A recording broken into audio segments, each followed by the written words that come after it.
बिस्मिल्लाहिर्रहमानिर्रहीम। हज़रात, आज मुख्तसर बुखारी शरीफ की दो अहादीस का मुताला करेंगे। मुख्तसर बुखारी शरीफ की हदीस नंबर 351 और 352 इसका मुताला करेंगे और तरतीब के लिहाज से ये बुखारी शरीफ की हदीस नंबर 571 नंबर हदीस है। इन अहादीस में ये बताया गया है कि इशा की नमाज से पहले अगर कोई शख्स जिस पर नींद का गलबा हो, अगर वो सोना चाहे तो वो सो सकता है। इसकी इजाज़त जो है इसमें दी गई है। हदीस आतमा रसूलुल्लाह सल्लल्लाहु अलैहि वसल्लम बिल इशाए व नादाहु उमर तक़द्दम वफ़ी हाज़ा ज़ियादतुन क़ालत वकानु युसल्लून फ़ीमा बैन अन यग़ीब शफ़क़ु इला सुलुसिल लैलिल अव्वल वफ़ी रवायतिन अन इब्न अब्बास रज़ियल्लाहु अन्हुमा क़ाल फ़ख़रज नबी सल्लल्लाहु अलैहि वसल्लम कअन्नी अंज़ुरु इलैहिल आना यक़्तुरु रअसुहु माअन वाज़िअन यदहु अला रअसिही फ़क़ाल लौला अन अशुक्क अला उम्मती लअमरतुहुम अन युसल्लूहा हाकज़ा। रवाहुल बुखारी। व हुकिया इब्न अब्बास कैफ़ वज़अ नबी सल्लल्लाहु अलैहि वसल्लम अला रअसिही यदहु फ़बद्दद बैन असाबिही शैअन मिन तबदीदिन सुम्मा वज़अ अतराफ़ असाबिही अला कर्न रअसि सुम्मा ज़म्महा युमिर्रुहा कज़ालिक अला रअसि हत्ता मस्सत इब्हामुहु तरफ़ल उज़ुनि मिम्मा यलियल वजह अला सुदग़े व नाहियतल लिहियते ला युकस्सिरु वला यब्तुशु इल्ला कज़ालिका। रवाहुल बुखारी। इससे पीछे जो हदीस गुज़री थी, जो हज़रत आयशा रज़ियल्लाहु ताला अन्हा से मरवी थी कि एक मरतबा रसूलुल्लाह सल्लल्लाहु अलैहि वसल्लम ने इशा की नमाज ताख़ीर से पढ़ाई तो हज़रत उमर रज़ियल्लाहु ताला अन्हु ने आकर नबी सल्लल्लाहु अलैहि वसल्लम को बताया कि औरतें और बच्चे सो रहे हैं। यहाँ इस रवायत में इस कदर इजाफ़ा है कि हज़रत आयशा रज़ियल्लाहु ताला अन्हा ने फरमाया कि सहाबा इकराम सुर्खी गायब हो जाने के बाद रात की पहली जो तिहाई होती थी उस वक़्त तक नमाज पढ़ लेते थे, यानी नमाज को इतना मुअख्खर कर देते थे कि एक तिहाई रात का जो अव्वल वक्त होता था उस वक़्त तक नमाज को मुअख्खर करते और पढ़ लेते थे। हज़रत इब्न अब्बास रज़ियल्लाहु ताला अन्हु से एक रवायत में है कि नबी सल्लल्लाहु अलैहि वसल्लम बाहर तशरीफ़ लाए, गोया कि मैं इस वक्त भी आप सल्लल्लाहु अलैहि वसल्लम को देख रहा हूँ कि आपके सर से पानी टपक रहा है जबकि आप अपना हाथ सर पर रखे हुए हैं। आपने फरमाया, अगर मैं अपनी उम्मत पर ग्रां न समझता तो हुक्म देता कि इशा की नमाज को इसी तरह से पढ़ा जाए, यानी उसको मुअख्खर करके पढ़ा जाए, ताख़ीर से पढ़ा जाए। और रात के, यानी वो हदीस में आया था कि नबी सल्लल्लाहु अलैहि वसल्लम ने निसफ़ रात तक जो है वो यानी इशा की नमाज को मुअख्खर किया था। इसी तरह से इब्न अब्बास रज़ियल्लाहु ताला अन्हु ने फिर सर पर हाथ रखने का अंदाज़ भी बताया और उसकी कैफियत को भी बयान किया कि नबी सल्लल्लाहु अलैहि वसल्लम ने अपना हाथ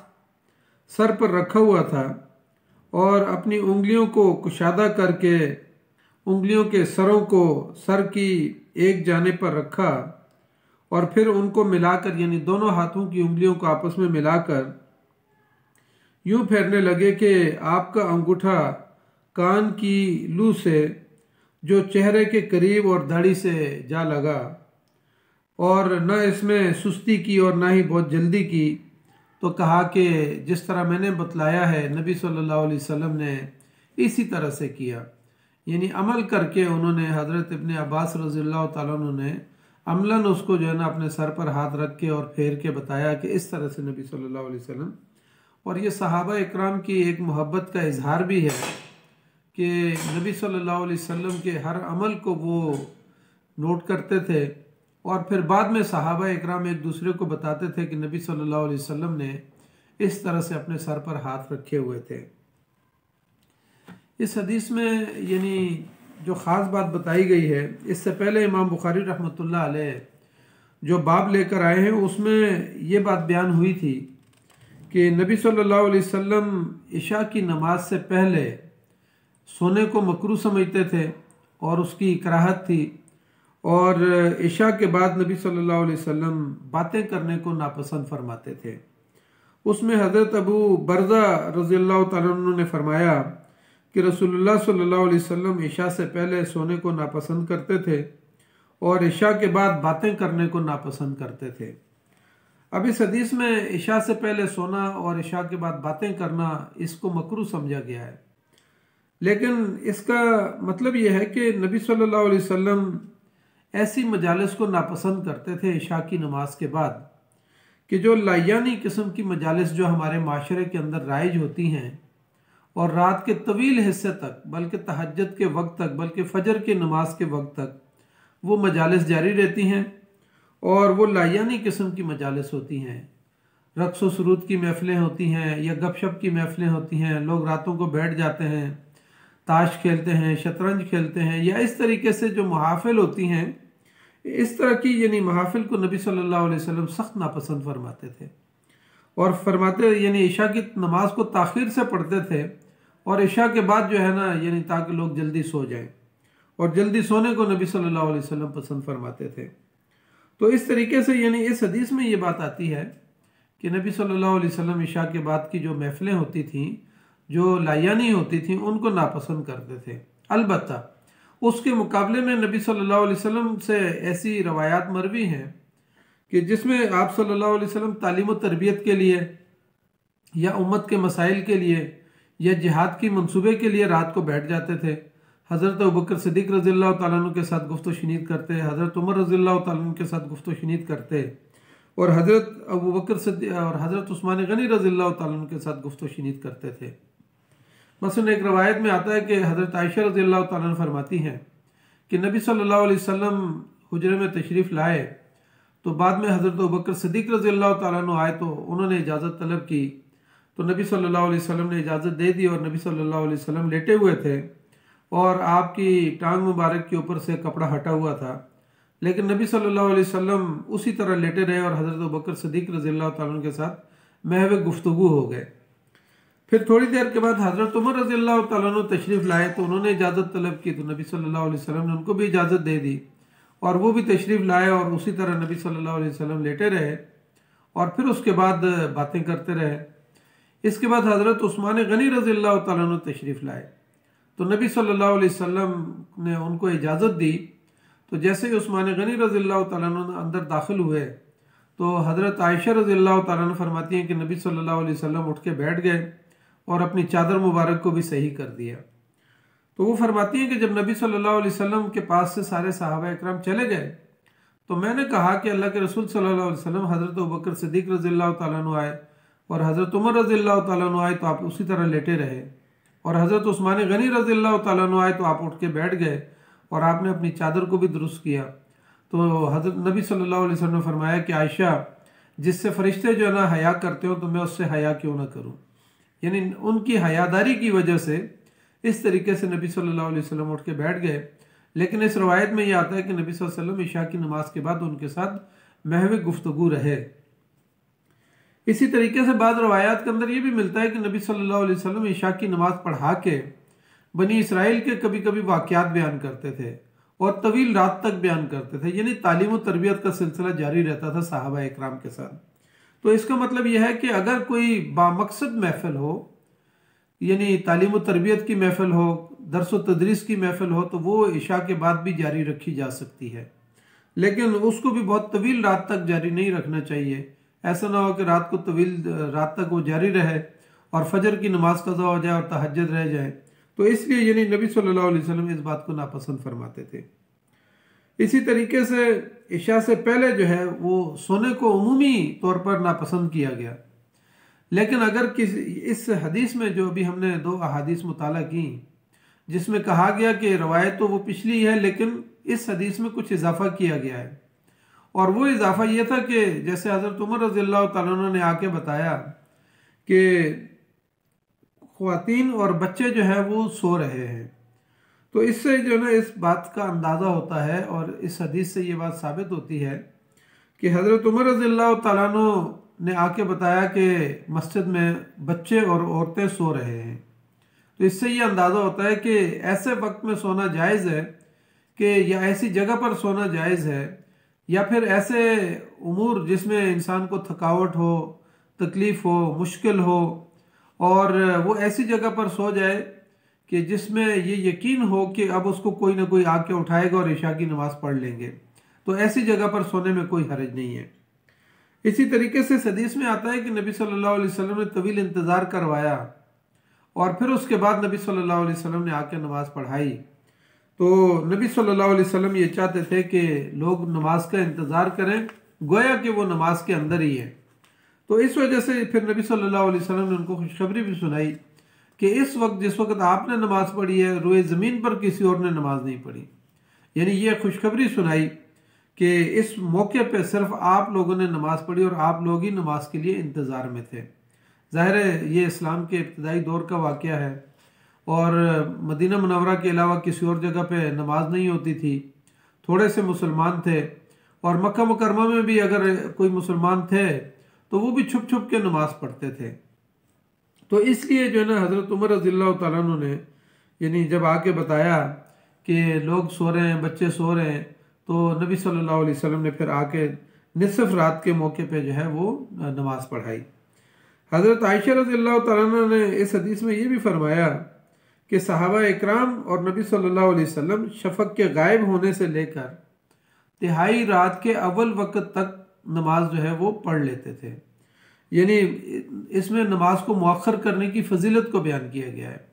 यानी उमूमी तौर पर जो है ना सहाबा इकराम नमाज को थोड़ा सा इशा की नमाज को ख़ास तौर पर थोड़ा सा मुअख्खर करके पढ़ा करते थे।